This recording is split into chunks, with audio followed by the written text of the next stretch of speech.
Howdy, folks, and welcome. It is the first of our series of Patreon requested reviews, Uncle Bill. Isn't this exciting? Oh, God. Yeah, I was really excited. And then I spent 5 hours of my life watching this. Well, these movies are the first one, we'll talk about. They're kind of similar. They both come out the same year, and they're both by directors that we can't pronounce their names. Yeah. So, and they're both very odd. So there's a few similarities there. Chris V was the one that requested this movie, which I've seen the movie out and about, Walmart, whatever. I've seen it a million times, but for some reason, I don't know if it's the Nicolas Cage aspect, but I've never really had the urge to watch it, but I finally did. So we're going to be talking about, what's his name? Tasso Stavrakis. You talking about Panos Cosmopolitan? Panos Stavrakis Jr. He's a famed luchador from Guadalajara City.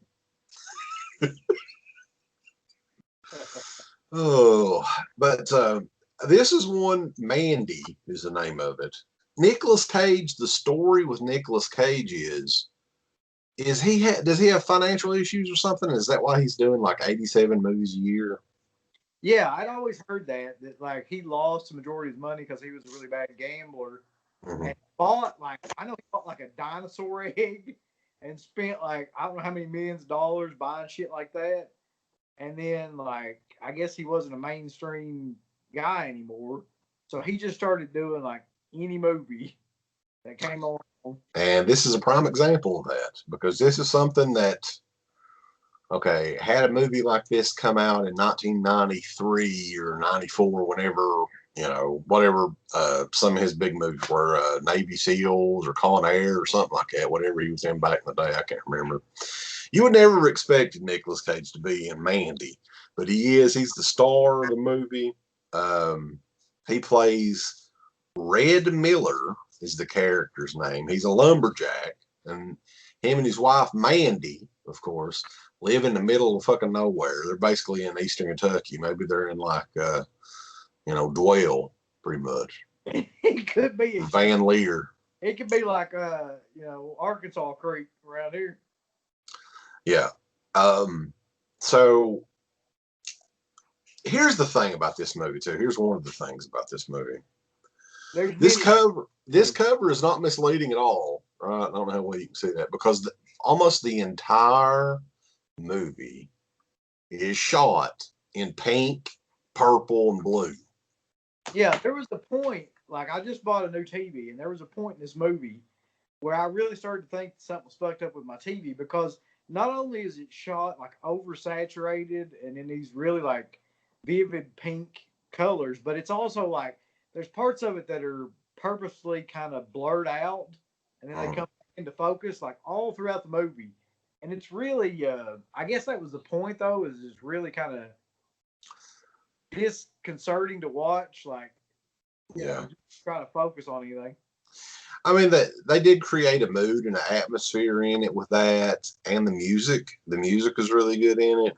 But I mean, getting to the movie though, you've got Nicolas Cage's character and Andrea Riseborough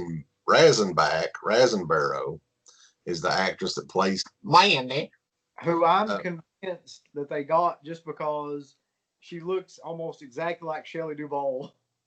Did you notice that? I don't know. I think she's better looking than Shelley Duvall. I mean, if you really look at her, like she's got the same features. She may be just a little bit younger than Shelley Duvall when like Shelley Duvall was in all those movies, but yeah. So the movie takes place in the early 80s, and Panos Stavrakis or Cosmogrito or whatever the hell his name is, director. Yeah. The only other movie that he ever directed, we have quite a history with, Uncle Bill, and that is 2010. That's 10 years ago at this point. I think it was 8 years in between movies, because this one came out in 2018. He did a very bizarre cult-like movie called Beyond the Black Rainbow, which we had a giveaway for. that was one of those movies that we couldn't give away. We had so many copies of it that not enough people wanted it. So we were stuck with it. Not a very good movie.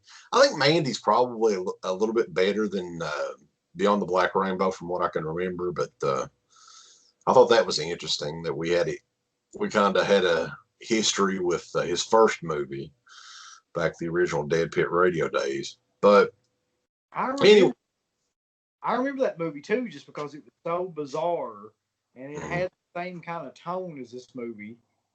It's just that this movie may have had like a little bit more of a budget and also a little bit more like of a plot. And the soundtrack is really pretty awesome in this movie too. I enjoyed the soundtrack in it. But the movie itself, I don't know if I enjoyed it or not. I was just kind of sitting there and like, okay, I mean, I can see why people would like the look of it and everything, but it's 2 hours and 1 minute in length.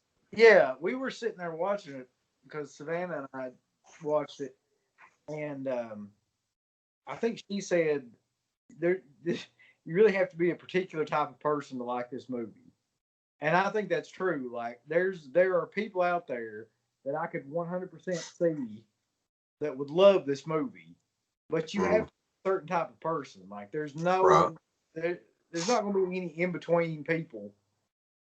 No, I mean, getting into the plot real quick, there's not much of a plot, so it'll be easy to describe. So Nicolas Cage plays Red Miller, a lumberjack. Mandy is his girlfriend or wife or whatever. They don't really ever explain that. No.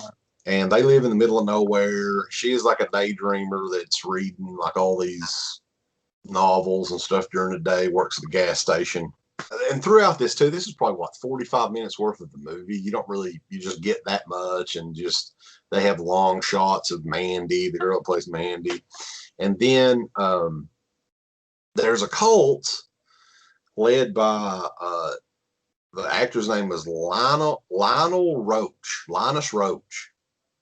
Sounds like a fucking jobber or something, a wrestler. Yeah.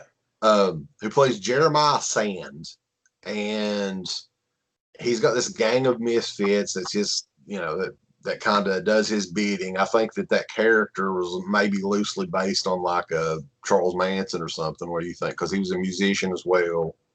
Yeah, it looks like he took almost every like cult figure like Jim Jones and Charles Manson and David Koresh and kind of put them together, because there's the use of like psychedelic drugs. There's the music aspect of it, where, like you said, he's a musician. There's he's got like a female that I don't know how you describe her.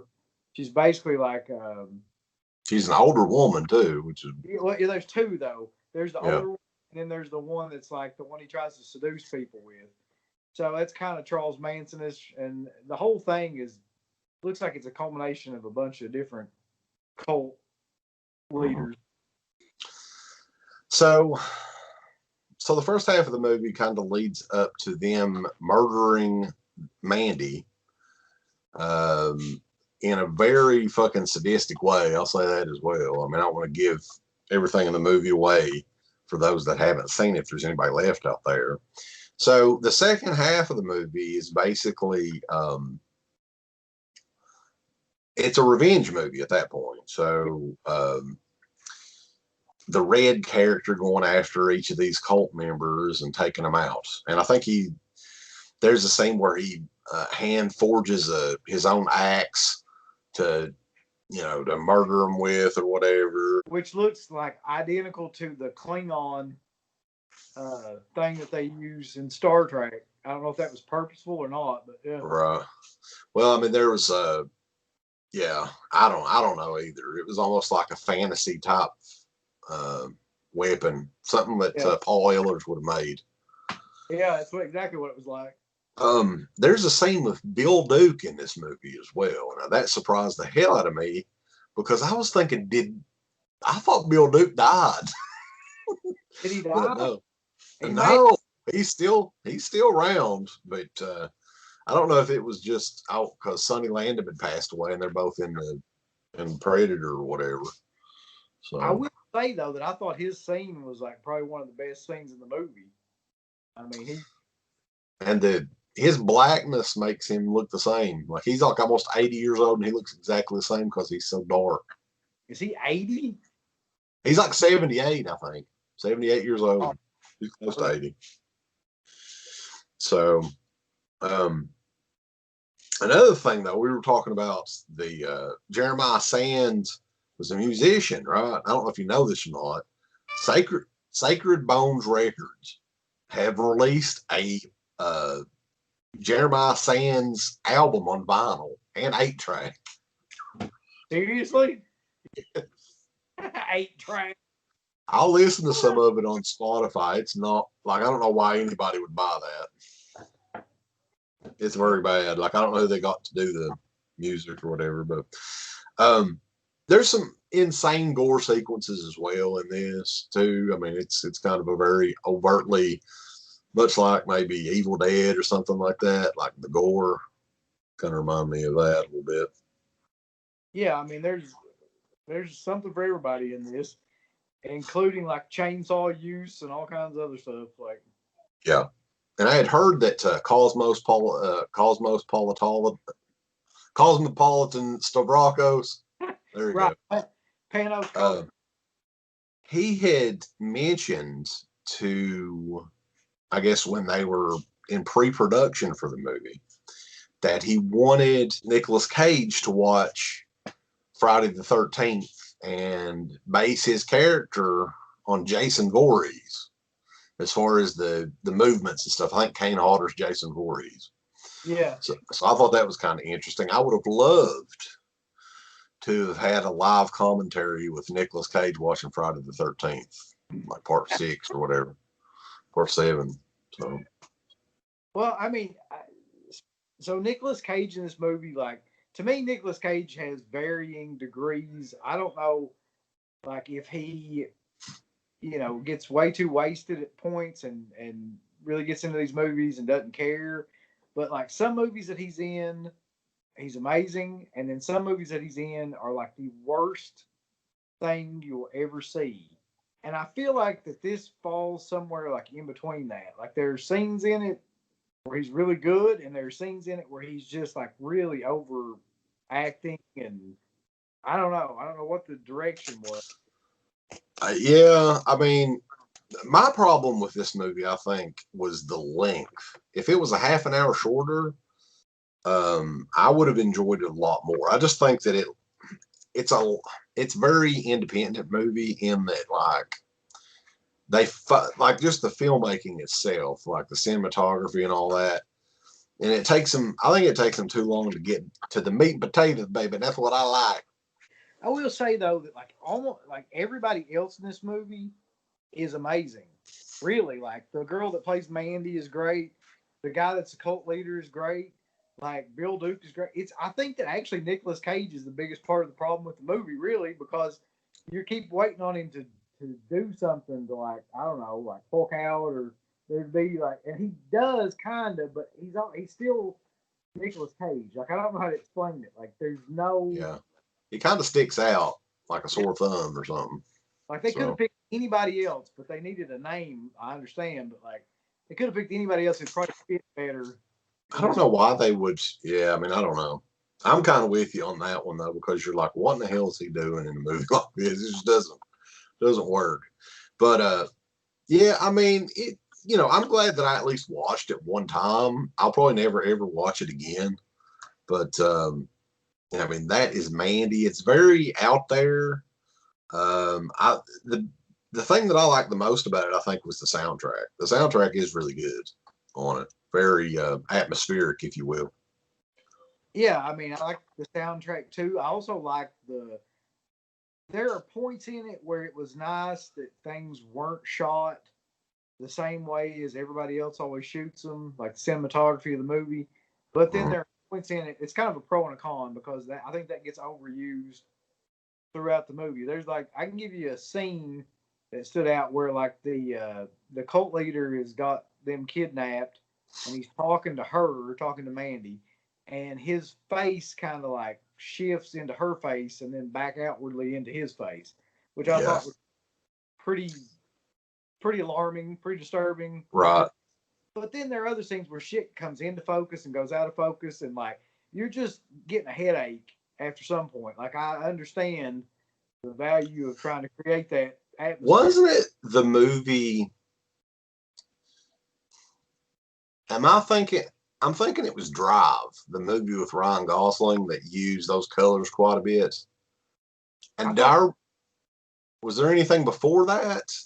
Because there's been a lot of them that's tried to do that in between, but this one was almost the entire movie was shot like that. Like that oversaturation. Yeah. Yeah, there's been a couple of them. I don't know why none of them are coming to my mind right now. I mean, actually, oddly enough, Suspiria was shot kind of that way. The original one. The original one. Yeah. So not the one we're going to be talking about, but yeah, that is Mandy. You can get that. Like, luckily, I only spent $5 for this because I was thinking it was available to stream, but I couldn't find it anywhere. So I did pick the Blu-ray up to check it out. And what would you grade it? Like, if you had to grade it somehow? I would probably give it like a 4 out of 10. Yeah, I would say like a 5. I wouldn't be far off. But yeah. But it's definitely a huge improvement over Beyond the Black Rainbow. Cosmopolitus Stavrakis, whatever his name is. Panos Cosmatos. You can tell, though, throughout that movie that he did watch a bunch of other movies and kind of like put elements of them together in that purposely, not just like subconsciously or anything. But like, it's kind of like Blue Sunshine. It's got some elements of Blue Sunshine. Elephants might as well been in the motherfucker. Yeah, it wouldn't surprise me if they just fucking pink elephants. Yeah. From the pawn shop. So yeah, I mean, it's got a lot in it that will remind you of other films.